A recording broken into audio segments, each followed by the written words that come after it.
সবাইকে শুভেচ্ছা জানাচ্ছি এবং বাংলায় জাভা প্রোগ্রামিং এর সহজ পাঠ এর পঞ্চম পর্বে সবাইকে স্বাগত জানাচ্ছি। আমরা আছি 21 মিনিট স্কুলে এবং অনেকের অনুরোধে আমরা জাভা এর টিউটোরিয়াল বাংলায় করছি স্টেপ বাই স্টেপ। আমাদের প্রত্যেকটা ক্লাস 10 মিনিট থেকে 21 মিনিটের মতো হয়ে থাকে। এর মধ্যে অল্প কথায় আমরা এক এক সময় এক একটা কনসেপ্ট নিয়ে হাজির হই। যদি এর মধ্যে কোনো অস্পষ্টতা থাকে, যদি কোনো বিষয় বুঝতে সমস্যা হয়, তাহলে দয়া করে আমাদের কমেন্ট সেকশনে কোশ্চেন করবেন, সেখানে আমরা উত্তর দেওয়ার চেষ্টা করব। যদি আপনারা কোশ্চেন রাখেন, পরবর্তী ভিডিও টিউটোরিয়ালে তার উত্তর দিতে চেষ্টা করব। আমরা আছি এখন পঞ্চম পর্বে। দেখে নেওয়া যাক পঞ্চম পর্বে আমাদের কি আলোচনা করবার কথা। ঠিক চতুর্থ পর্বে আমরা দেখতে পাচ্ছি না, তৃতীয় পর্বে আমার মনে হয় সিলেবাসটা আছে ঠিক এখানে আমরা দেখতে পারি।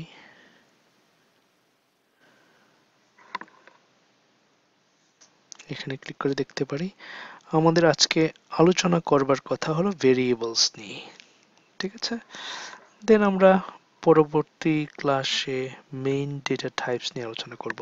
তাহলে প্রথমেই আমরা কি করব, এক্লিপসে আইডিই আমি ওপেন করলাম, দেন কি করব, কোথায় জাভা টিউটোরিয়ালস, এখানে Java tutorials, Java basic, Java tutorials, এখানে ক্রিয়েটিং জাভা প্রজেক্ট। আচ্ছা, আমরা কি করলাম, জাভা টিউটোরিয়ালস এখানে রাইট বাটন ক্লিক করলাম প্যাকেজের ওখানে, দেন আর একটা ক্লাস তৈরি করলাম। এইটা আমরা কি করতে পারি, চেক ইন করতে পারি। ক্লাসের নাম দেব আমরা ভেরিয়েবলস। ক্লিক অন ফিনিশ এবং আমরা দেখছি ভেরিয়েবল একটা ক্লাস তৈরি হয়েছে। এবং এখানে ক্লাসটা কি, ক্লাসটা হলো, সবসময় বলি, এটা হলো ব্লুপ্রিন্ট, একটা নকশা, একটা ডিজাইন, যার উপর বেস করে আমরা অবজেক্ট তৈরি করব। তাহলে ভেরিয়েবলটা কি আসলে, এটা হলো কমেন্ট। ভেরিয়েবলস হলো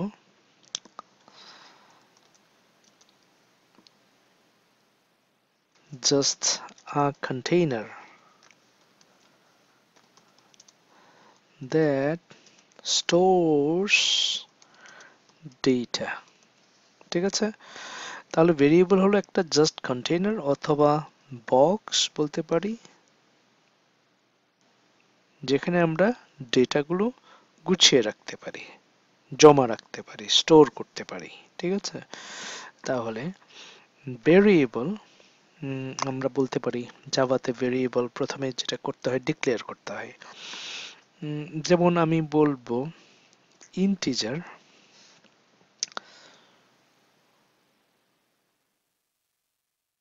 a, আমি কি করছি, প্রথমে ডিক্লেয়ার করছি যে এটা হলো ইন্টিজার, দেন বললাম ইন্টিজার b,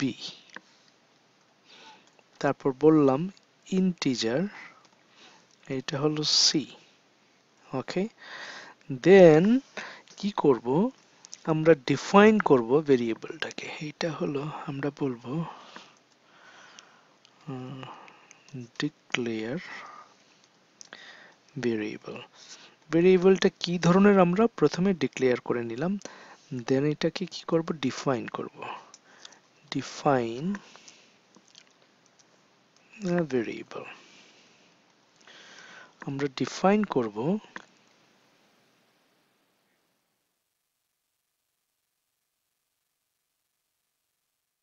এ সমান সমান হলো ধরলাম 100,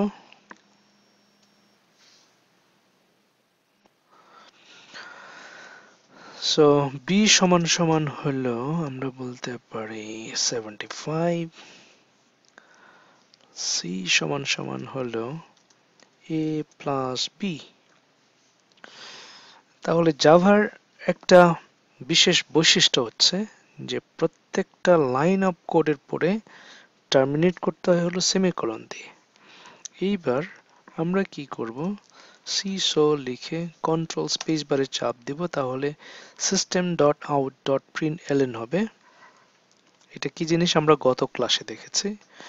তাহলে আমরা কি করব, এটা এটা প্রিন্ট করবে এর সমান কত, তারপর বি কত, সি কত, এবং আমরা ডিটাও করতে পারি, ডি কত। তাহলে এটা হলো বি, এটা হলো সি, এটা হলো ডি। এখন ডি যেহেতু নাই, তাহলে ডিটা আমাদের কি করতে হবে, ডিক্লেয়ার করতে হবে। ইন্ট হলো ডি, এবং এখানে ডি হবে এ মাইনাস বি, রাইট। এখন আমরা রাইট বাটন ক্লিক করে কি করব, এটা রান করব।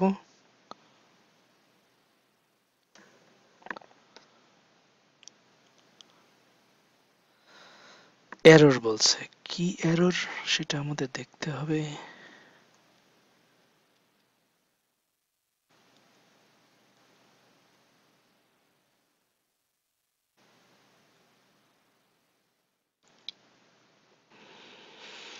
হ্যাঁ, এররটা গেছে, তাহলে রান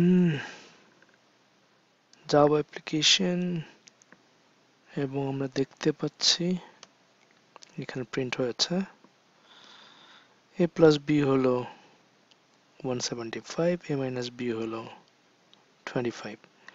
ওকে, এইভাবে আমরা ভেরিয়েবল কি করতে পারি, ডিক্লেয়ার করতে পারি এবং ডিফাইন করতে পারি, এইভাবে কাজ করতে পারি। এখন ভেরিয়েবলটা কি, কন্টেইনার। এই এটা হলো কি, কন্টেইনার, একটা বাক্স যার ভেতরে আমরা ডেটা স্টোর করতে পারি। এর এর মধ্যে আমরা স্টোর করলাম 100, বি এর মধ্যে 75, সি এর মধ্যে 100 প্লাস 75, এ প্লাস বি, এরকম করে আমরা স্টোর করেছি। দেন এইটাকে যখন আমরা প্রিন্ট করলাম তখন এর ভেতরে 100 পেলাম, বি এর ভেতরে 75 পেলাম। পরিষ্কার কিনা? দেন আমরা যেটা করতে পারি, এটা হলো ইন্টিজার। এখন স্ট্রিং যদি হয়, স্ট্রিং ডিফাইন করতে পারি আমরা। স্ট্রিং বলতে পারি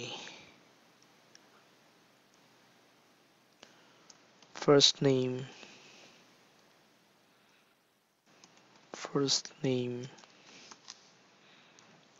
ঠিক আছে। স্ট্রিং বলতে পারি লাস্ট নেম, স্ট্রিং বলতে পারি full name,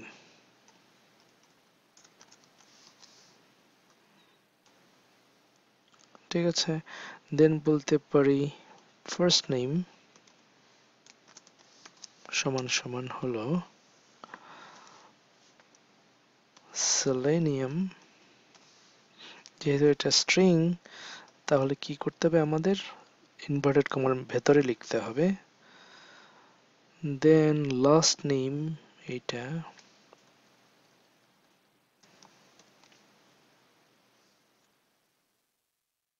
last name, say for example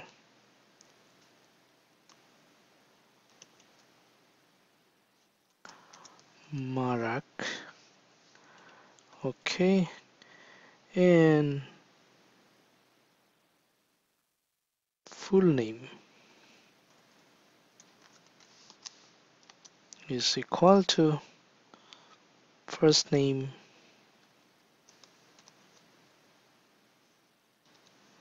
plus last name. এগুলো কি? Just container. এই কন্টেনারের ভেতরে সেলেনিয়াম রাখলাম, এই কন্টেনারের ভেতরে মার্ক রাখলাম, ফুল নেমের ভেতরে ফার্স্ট নেম প্লাস লাস্ট নেমটা রাখলাম। অলরাইট, এইবার আমি কি করব, সিসো কন্ট্রোল স্পেস বার, এইখানে শুধু ফুল নেমটা আমি প্রিন্ট করলাম।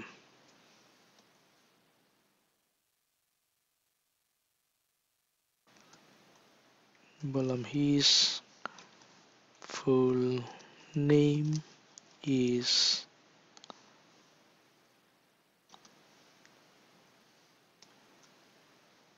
এই।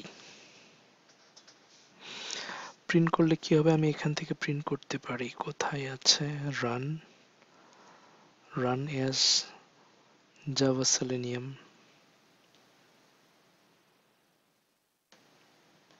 his full name is selenium marak। এখন যদি এখানে দেখছি যে একদম এক হয়ে আসছে, আমি এটাকে যদি ছাড়াতে যাই তাহলে আমার কি করতে হবে, এখানে একটু হোয়াইট স্পেস দিতে হবে। এবার যদি রান করি এখান থেকে, আমরা 4 ভাবে রান করতে পারছি। এইবার ঠিক আছে, আবার এখান থেকেও রান করতে পারি, জাস্ট রাইট বাটন ক্লিক করে run S Java application. So এইভাবে আমরা কি করতে পারি, ভেরিয়েবল ইউজ করে সেটা ডিফাইন করে ডিক্লেয়ার করে আমরা ব্যবহার করতে পারি। Java is so powerful language, শিখে রাখলে অনেক কাজে দিবে। তো এই ছিল আমাদের ভেরিয়েবল। আগামী ক্লাসে দেখব আমরা কিভাবে বিভিন্ন ধরনের ডেটা টাইপ দেখব এবং এই ভেরিয়েবলের আরো ব্যবহার দেখব। আজকে এ পর্যন্তই, আগামী ক্লাসে দেখা না হওয়া পর্যন্ত ভালো থাকুন, সুস্থ থাকুন। যদি আমাদের এই ভিডিও টিউটোরিয়াল আপনার কাছে ভালো লাগে, যদি হেল্পফুল মনে হয়, তবে বন্ধু স্বজনের সাথে শেয়ার করবেন, কমেন্টস করবেন, লাইক করবেন এবং সাবস্ক্রাইব করতে ভুলবেন না।